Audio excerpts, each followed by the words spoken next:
اور مسجد میں موجود جملہ حاضرین و سامعین کرام، السلام علیکم ورحمۃ اللہ وبرکاتہ۔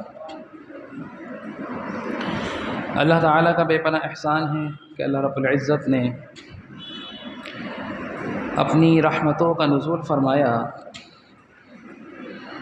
اور کائنات کو ماہ ربیع النور شریف صلی اللہ تعالی علیہ وسلم عطا فرمایا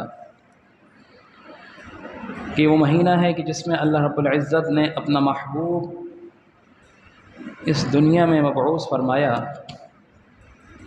اور جس کو تمام عالمین کے لیے سراپہ رحمت بنا کر دنیا میں مبعوث فرمایا۔ ایک بات یاد رکھیے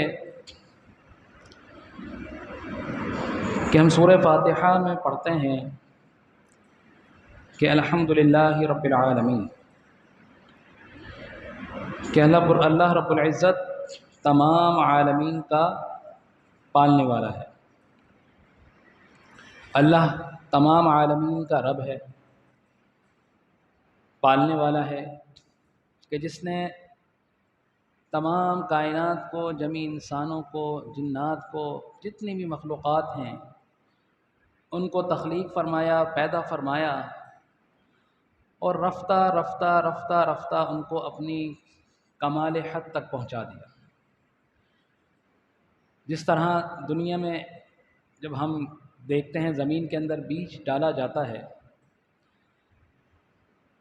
تو وہ کون ہے جو اس بیج کو پودے کی شکل دیتا ہے، اور وہ کون ہے کہ جو اس پودے میں سے پھل نکالتا ہے؟ تو رب العزت ہے۔ تو یعنی بیج سے لے کر پودا بننے تک اور پودے سے لے کر ایک تناور درخت بننے تک اور اس درخت سے پھل دینے تک، یہ اللہ رب العزت کی ربوبیت کی شان ہے۔ اسی طرح ہم اپنے آپ کو دیکھ لیں، ایک وقت تھا کہ ہمارے وجود میں اتنی طاقت نہیں تھی کہ ہم چل سکتے، نہ ہی ہم خود سے کوئی چیز کھا سکتے تھے، نہ پی سکتے تھے، لیکن یہ کون ہے کہ جس نے آج ہمیں اتنا طاقتور بنایا کہ آج ہم خود کھا بھی رہے ہیں، خود پی بھی رہے ہیں، خود چل بھی رہے ہیں، اور اللہ تعالی نے ہمیں یہ بہترین اپنی صفات کا مظہر بنا دیا۔ یہ کون ہے؟ یہ رب العزت کی ذات ہے۔ تو رب اسی کو کہتے ہیں کہ جو رفتہ رفتہ رفتہ رفتہ کسی شے کو اس کی کمال حد تک پہنچا دے۔ رب العالمین، الحمدللہ رب العالمین، کہ وہ تمام تعریفیں، تمام حمد اس رب کے لیے ہیں جو تمام عالمین کا رب ہے۔ اور جہاں جہاں جن جن مخلوقات کا اللہ رب العزت رب ہے، تو ایک مقام پر اللہ تعالی نے ارشاد فرمایا کہ وما ارسلناک الا رحمۃ للعالمین، کہ محبوب ہم نے نہیں بھیجا آپ کو مگر تمام عالمین کے لیے سراپہ رحمت بنا کر، سراپہ رحمت بنا کر۔ تو جہاں جس کا اللہ تعالی رب ہے اس کے لیے حضور علیہ الصلاۃ والسلام کو اللہ تعالی نے اپنے محبوب کو سراپہ رحمت بنا کر دنیا میں مبعوث فرمایا۔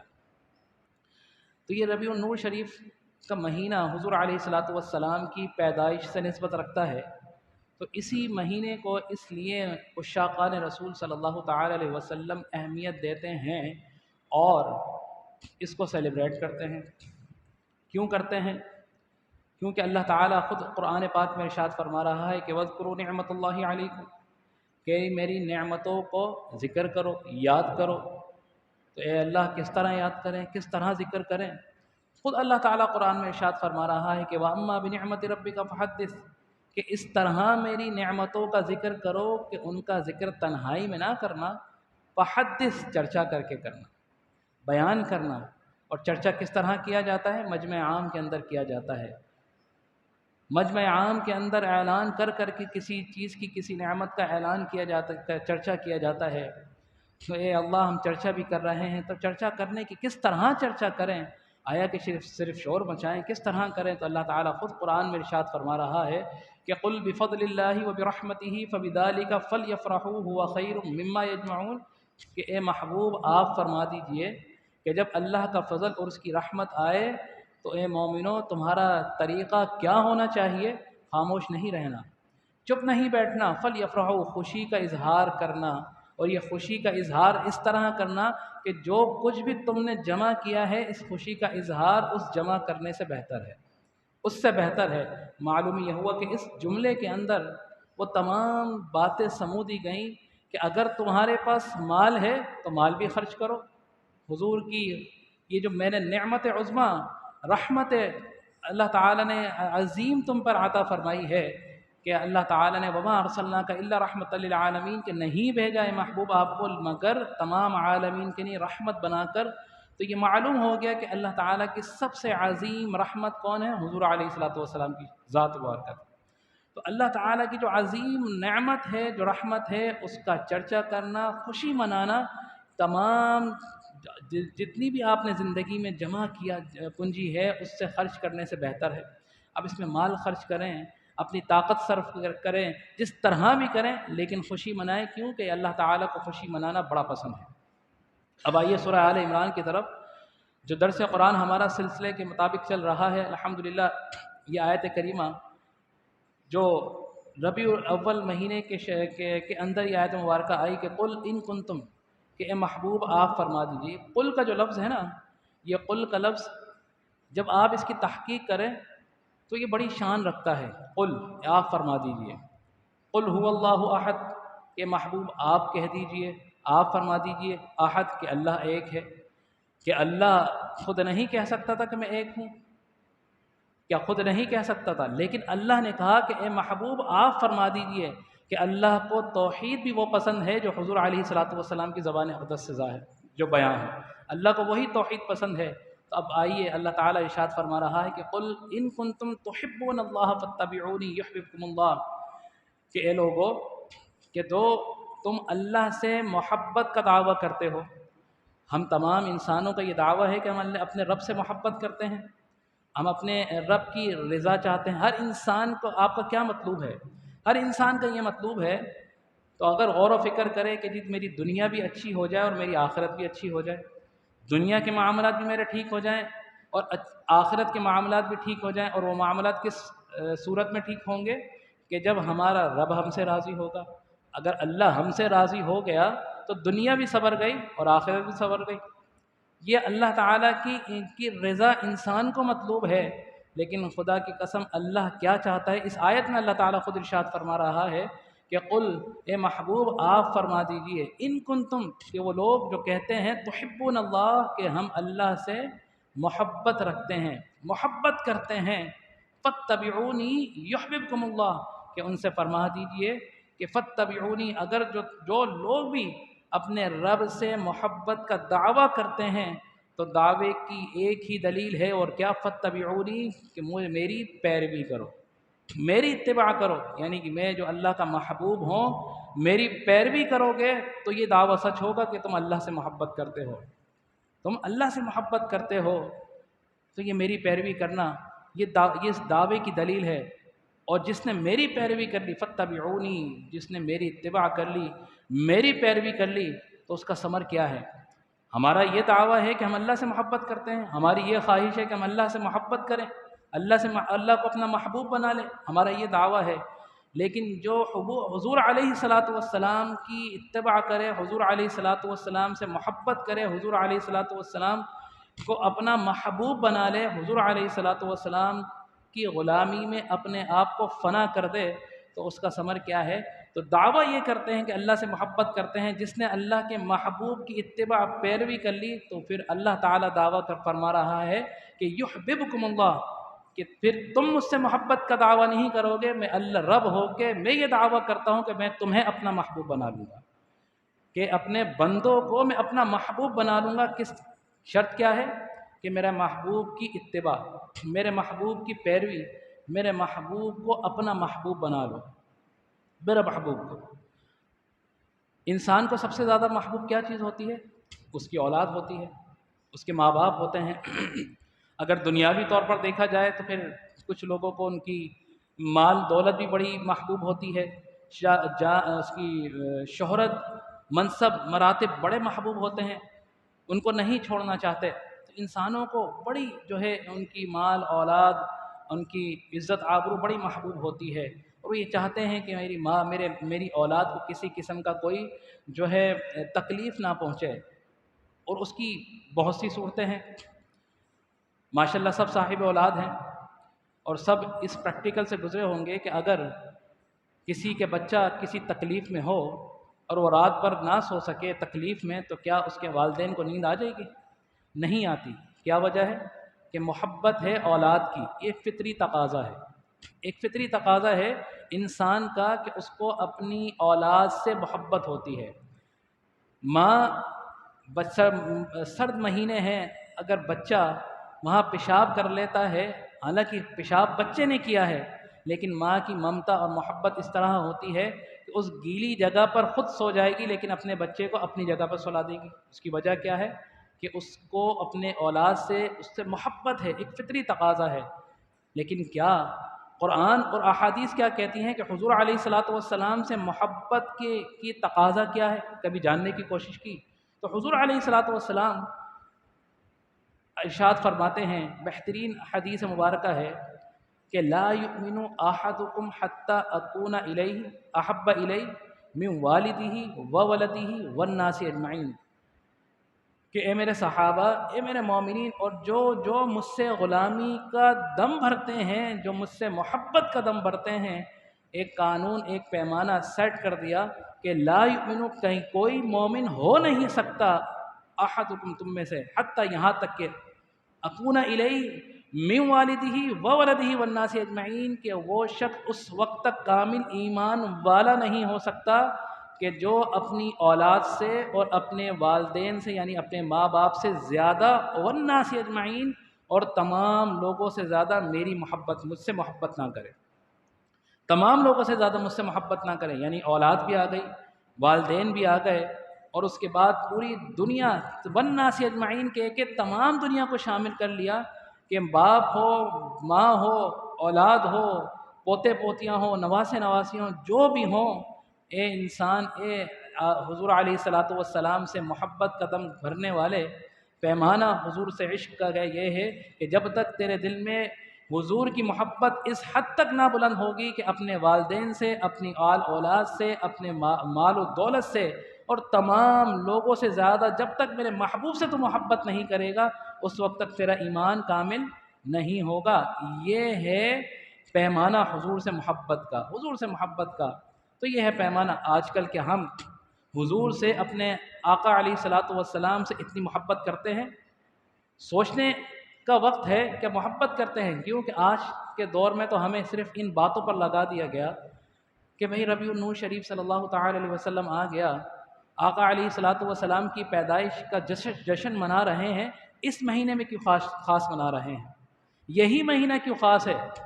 پورے سال منانا چاہیے، الحمدللہ ہم پورے سال مناتے ہیں، الحمدللہ ہم پورے سال مناتے ہیں، لیکن چونکہ حضور علیہ الصلاۃ والسلام کو نسبت اس مہینے سے ہے، تو اس مہینے کی میں خوشی منانے کا اظہار ہمارا نرالا ہو جاتا ہے، ہمارا سب سے الگ ہو جاتا ہے، کیونکہ یہ وہ مہینہ ہے کہ جس مہینے میں آقا علیہ الصلاۃ والسلام کو اللہ تعالی نے دنیا میں مبعوث فرمایا اور سراپا رحمت بنا کر دنیا میں بھیجا، کہ محبوب آپ کو نہیں بھیجا ہم نے لیکن تمام عالمین کے لیے رحمت بنا کر۔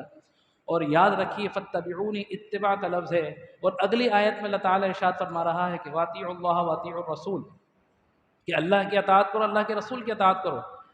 کہ اطاعت اور اتباع میں کیا فرق ہے؟ ڈفرینس، چھوٹا سا ڈفرینس ہے، اطاعت اور اتباع میں چھوٹا سا ڈفرینس ہے۔ کیا کہ اطاعت کہتے ہیں حکم کو ماننے کو، میں نے آپ کو یا آپ نے مجھے یا کسی استاد نے اپنے شاگرد کو کوئی حکم دیا، اس حکم کی تعمیل کرنے کو کیا کہتے ہیں؟ اطاعت کہتے ہیں، اطاعت گزاری کرنا۔ کہ حاکم وقت ہے اس کی اطاعت لازمی ہے، ریاست کی اطاعت اپنے رہنے والوں پر لازمی ہے، اطاعت کرو، کیوں کہ یہ قانون ہے، اگر اطاعت نہیں کریں گے تو ریاست کہے گی ہماری اطاعت گزار نہیں ہے، تو لہٰذا یہ اس ریاست کا غدار ہے، دشمن ہے، فوراً ڈکلیئر کر دے گی کہ اس ریاست کا، اس ہماری حاکمیت کا غدار ہے، کیونکہ ہمارا حکم نہیں مانتا۔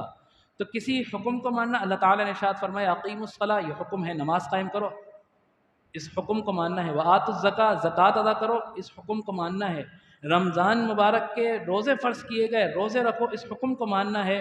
اور اسی طرح زندگی میں ایک مرتبہ صاحب حیثیت پر حج فرض قرار دیا گیا، تو جو بھی صاحب حیثیت ہے زندگی میں ایک مرتبہ اس پر حج ادا کرنا یہ حکم ہے۔ تو معلوم ہوا کہ یہ اطاعت ہے، کیونکہ اللہ تعالیٰ نے حکم دیا، اللہ کے رسول نے حکم دیا، تو اس پر عمل کرنا یہ اطاعت ہے۔ اگر نہیں عمل کریں گے تو گناہ گار ہوں گے، اگر نہیں عمل کیا اپنی غفلت کی وجہ سے تو گناہ گار ہیں، اور اگر انکار کیا تو کافر ہوئے، کیونکہ اللہ تعالیٰ اور اس کے رسول کے حکم کا انکار کر دیا۔ لیکن اتباع کیا ہے؟ اتباع بڑی بہترین چیز ہے۔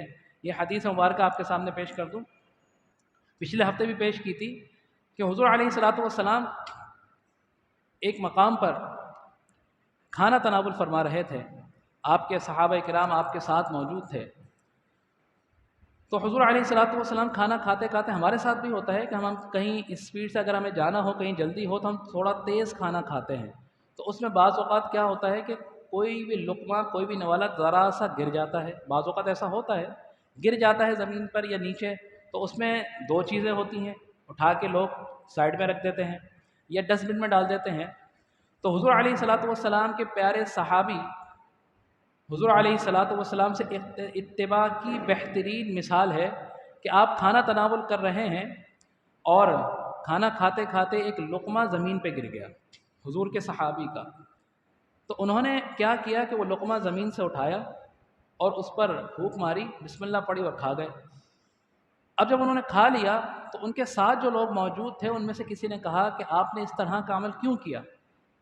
کیونکہ جہاں آپ بیٹھے ہیں یہ اجمی لوگوں کا علاقہ ہے، یہاں پر اس طرح کرنا اچھا کام سمجھا نہیں جاتا، یہ اچھے عمل میں، اچھے فعل میں شمار نہیں کیا جاتا، تو اس طرح کا عمل کرنا آپ نے کیوں کیا؟ آپ نے اس طرح کیوں کیا؟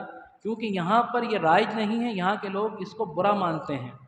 تو قربان جائیے، حضور علیہ الصلوۃ والسلام کے جو صحابی تھے ان کا جواب سنیے کہ آپ نے فرمایا کہ میں ان لوگوں کی پسند اور ناپسند کو مد نظر رکھتے ہوئے اپنے محبوب علیہ الصلوۃ والسلام کی اتباع چھوڑ دوں، اپنے محبوب علیہ الصلوۃ والسلام کی سنت کو چھوڑ دوں؟ کیوں کہ میرے محبوب علیہ الصلوۃ والسلام کا طریقہ تو یہ تھا کہ پیارے آقا علیہ الصلوۃ والسلام جب بھی کھانا کھاتے، کوئی کھانا تناول فرماتے، اور آقا علیہ الصلوۃ والسلام کا اگر کوئی لقمہ زمین پر گر جاتا تو میرے آقا علیہ الصلوۃ والسلام وہ لقمہ اٹھاتے اور اس کو صاف کرتے اور آپ تناول فرما لیتے۔ تو میرے آقا علیہ الصلوۃ والسلام کی سنت تو یہ ہے، تو میں اپنے آقا کی سنت کی اتباع کروں یا ان لوگوں کے پسند اور ناپسند کو دیکھوں؟ تو نہیں، میں ان لوگوں کی پسند ناپسند نہیں دیکھوں گا، میں اپنے آقا کی اتباع سنت کروں گا۔ تو معلوم یہ ہوا اتباع کا مطلب ہے پیچھے پیچھے چلنا۔ یہ حکم نہیں ہے، یہ حکم نہیں ہے، لیکن چونکہ میرے آقا علیہ الصلوۃ والسلام کا عمل ہے، اس عمل کو انہوں نے کیا تو اس آپ علیہ الصلوۃ والسلام کی اتباع بن گئی۔ تو حضور علیہ الصلوۃ والسلام جس کام کا حکم دیں اس کو حکم ماننا یہ اطاعت ہے، اور حضور علیہ الصلوۃ والسلام کی جو ادائیں ہیں ان اداؤں کو اپنانا یہ اتباع رسول صلی اللہ تعالی علیہ وسلم ہے۔ اسی طرح ایک اور مقام پر آقا علیہ الصلوۃ والسلام کی کسی صحابی نے دعوت کی، آپ علیہ الصلوۃ والسلام اپنے اصحاب کے ساتھ موجود ہیں اور وہاں پر کھانا پیش کیا گیا، تو ایک صحابی جو آپ کے پاس بیٹھے ہیں کھانا کھاتے کھاتے ان کی نظر پڑتی ہے کہ آقا علیہ الصلوۃ والسلام بول سے جو ٹرے ہوتی ہے جس میں سالن رکھا ہوتا ہے، اس کے اندر آپ علیہ الصلوۃ والسلام اپنی انگلیاں گھما رہے ہیں۔ وہ کہتے ہیں کہ مجھے بڑا تعجب ہوتا ہے کہ آقا علیہ الصلوۃ والسلام سالن کے ڈونگے میں انگلیاں گھما کے کیا تلاش کر رہے ہیں؟ تو حضور علیہ الصلوۃ والسلام کو یہ دیکھا تو آپ علیہ الصلوۃ والسلام، کیونکہ جو صحابی جس نے دعوت کی تھی اس صحابی نے جو سالن میں ایک سبزی ہے جس کا نام کدو کہلاتا ہے، اس سالن میں آپ نے وہ کدو ڈالا تھا، یعنی کہ اس سے کدو شریف جو ایک لفظ پڑ گیا، تو آقا علیہ الصلوۃ والسلام کو کدو اتنا پسند تھا کہ آپ علیہ الصلوۃ والسلام اس کدو کے توشے جو پھانک ہوتی ہے ان کو تلاش کر رہے تھے۔ تو وہ صحابی حضور علیہ الصلوۃ والسلام کے صحابی جو فرماتے ہیں کہ مجھے اس سے پہلے کدو پسند نہیں تھا، لیکن خدا کی قسم آقا علیہ الصلوۃ والسلام کے اس عمل کو جب میں نے دیکھا کہ دنیا میں پھر مجھے کدو سے زیادہ محبوب سبزی کوئی پسند نہیں۔ اس سے زیادہ محبوب کوئی نہیں۔ اور میں کدو سالن میں کھانا مجھے بڑا پسند تھا، اور حضور علیہ الصلوۃ والسلام کی طرح کدو جو ہے آپ چن چن کر کھاتے تھے۔ تو یہ چھوٹی چھوٹے معاملات حضور علیہ الصلوۃ والسلام کے اپنانا، اور یہ ادائے وہی اپنائے گا جو حضور علیہ الصلوۃ والسلام کو اپنا محبوب سمجھتا ہوگا، جو حضور کا محب ہوگا۔ وہی بات ہے نا کہ کسی کا کوئی محبوب ہو تو اس کی ہر ادا کو اپنا لیا جاتا ہے۔ اگر کسی کا کوئی محبوب ہو اور اس کی بعض چیزوں کو اپنائے، بعض چیزوں کو نہیں اپنائے، تو کیا یہ جو محبوبیت کا دعویٰ، جو اس کی محب کا دعویٰ ہے، یہ مقبول ہوگا؟ یہ کامل ہوگا؟ نہیں، کیونکہ محبوب تو وہی ہوتا ہے کہ اس کی ہر ادا کو اپنا لیا جاتا ہے۔ تو صحابہ کرام علیہ رضوان جو ہیں وہ حضور علیہ الصلوۃ والسلام کی جو ہے محب ہیں، اور حضور علیہ الصلوۃ والسلام سے محبت اگر کرنی ہے تو محبت کے تقاضے جو سیٹ کر کر ہمارے صحابہ کرام حضور علیہ الصلوۃ والسلام کے چلے گئے ہیں، اگر آپ نے اتباع سیکھنی ہے، حضور کی محبت سیکھنی ہے، تو ان صحابہ کرام کی اداؤں کو سیکھنا ہوگا۔ ان صحابہ کرام کی اداؤں کو اپنائیں گے تو اطیعوا اللہ و اطیعوا الرسول کا جو حکم ہے اس پر بھی ہم جو ہے پورے اتریں گے۔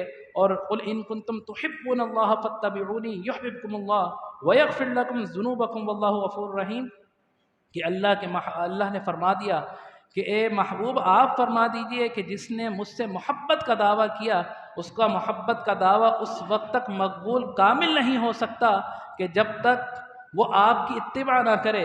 اور جس شخص نے، جس مومن نے، جس عاشق رسول نے آپ کی اتباع کر لی، تو اس کا سرٹیفکیٹ، اس کا گولڈ میڈل یہ ہوگا کہ اب چھوڑ دے کہ وہ مجھ سے محبت کرے گا، مجھ سے محبت کا دعویٰ کرتا ہے۔ جس نے آپ سے اتباع کر لی، تو اب میں یہ بات کی تصدیق کرتا ہوں، یہ اعلان کرتا ہوں کہ وہ مجھ سے کیا محبت کا دعویٰ کرے گا، میں رب اس سے محبت کا دعویٰ کرتا ہوں، میں اس کو اپنا محبوب بنا لوں گا، اور اس کا ثمر کیا ہوگا؟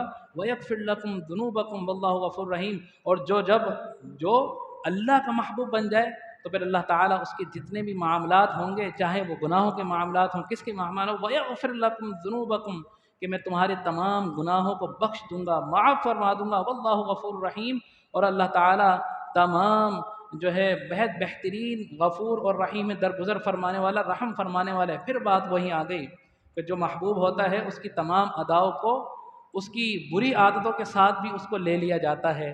تو جب جو شخص جو امتی آقا علیہ الصلوۃ والسلام سے محبت کرے گا، پکی سچی غلامی رہے گا اور آپ کی اتباع کرے گا، تو اس کے گناہ ہوں گے جو بھی ہوں گے، اللہ تعالیٰ ان تمام گناہوں کو معاف کرتے ہوئے اس کو اپنا محبوب بنا لے گا، اور اس کا ثمر کیا ہوگا؟ اس کے تمام گناہوں کو معاف فرما دے گا۔ تو یہ بہترین مہینہ ہے آقا علیہ الصلوۃ والسلام سے محبت کو جتانے کا، جتانا نہیں ہے بلکہ نبھانا ہے، بلکہ اپنانا ہے۔ الحمدللہ یہ اسکرین آپ پیچھے دیکھ رہے ہیں، 12 روزہ محفل میلاد منعقد کی جا رہی ہے، اور مختلف علماء کرام یہاں پر آتے ہیں، لیکن بدقسمتی کی بات ہے کہ مختصر سے 10 سے 15 لوگ یہاں پر موجود ہوتے ہیں۔ تو آج جو ہم دعویٰ کرتے ہیں کہ ہم حضور کے غلام ہیں، تو دعویٰ تو ہے لیکن عمل نہیں ہے۔ عمل کس طرح ہوگا کہ جب اس پر عمل کریں گے، ہمارے دعوے کی دلیل یہ ہوگی کہ ان محافل میں ہونا یہ چاہیے کہ مسجد میں پاؤں رکھنے کی جگہ نہیں ہونی چاہیے، کیونکہ یہ کسی عام آدمی کا ذکر نہیں ہو رہا، یہ تاجدار کائنات کا ذکر ہو رہا ہے، یہ امام الانبیاء کا ذکر ہو رہا ہے، یہ کسی عام شخص کا ذکر نہیں ہو رہا۔ اگر کسی عام شخص کا ذکر ہو، دنیاوی معاملات میں بھی اگر کسی کی برسی ہو اور ان کے کارکنوں کو کہہ دیا جائے کہ آج جی آج برسی ہے، تو پورا گراؤنڈ بھر دیا جاتا ہے، اور ہم دم بھرتے ہیں کہ ہم آقا کے غلام ہیں، ہم آقا کے غلام ہیں۔ تو یاد رکھیے، اسی اس میں آخر میں بس میں اس کا اختتام کروں گا کہ آئیے، یہ وقت ہے، اپنے بچوں کو لے کر آئیے، اپنے ساتھ اپنے دوست احباب کو لے کر آئیے، آپ بھی آئیے، اپنے گھر والوں کو بھی لائیے، یہ آپ کے لیے صدقہ جاریہ بھی ہوگی۔ اور حضور علیہ الصلوۃ والسلام کے مختلف سیرت کے جو پہلو ہیں، جو علماء کرام اس میں بیان کرتے ہیں، ان کو جاننے کا، سیکھنے کا موقع بھی ہمیں جو ہے اس کا ملتا ہے۔ تو یہ بہترین گلدستہ، یہ محفلیں مسجد انتظامیہ جو سجائی ہیں، اللہ تعالیٰ سے دعا ہے کہ اللہ تعالیٰ ہمیں ان میں شامل ہونے کی توفیق عطا فرمائے۔ اور آخر میں بس ایک ہی شعر پر اختتام کروں گا کہ کی محمد سے وفا تو نے تو ہم تیرے ہیں، یہ اللہ فرما، کی محمد سے وفا تو نے تو ہم تیرے ہیں، یہ جہاں چیز ہے کیا لوح و قلم تیرے ہیں۔ تو اللہ تعالیٰ سے دعا ہے کہ اللہ تعالیٰ ہمیں اپنے محبوب کی پکی سچی محبت کاملہ ہمارے دل میں عطا فرمائے، اور ہمارے بچوں کو حضور علیہ الصلوۃ والسلام کا عاشق رسول بنائے، پکا سچا غلام بنائے۔ آمین وآخر دعوانا الحمدللہ رب العالمین۔ بسم اللہ الرحمن الرحیم۔ اللہم صلی علی سیدنا مولانا محمد وعلی آل سیدنا ومولانا محمد وبارک وسلم۔ اللهم ربنا ظلمنا أنفسنا وإن لم تغفر لنا وترحمنا لنكونن من الخاسرين. إن الله وملائكته يصلون على النبي يا أيها الذين آمنوا صلوا عليه وسلموا تسليما. اللهم صل على سيدنا ومولانا محمد وعلى آل سيدنا ومولانا محمد وبارك وسلم. سبحان ربك رب العزة عما يصفون وسلام على المرسلين والحمد لله رب العالمين بحق لا إله إلا الله محمد رسول الله.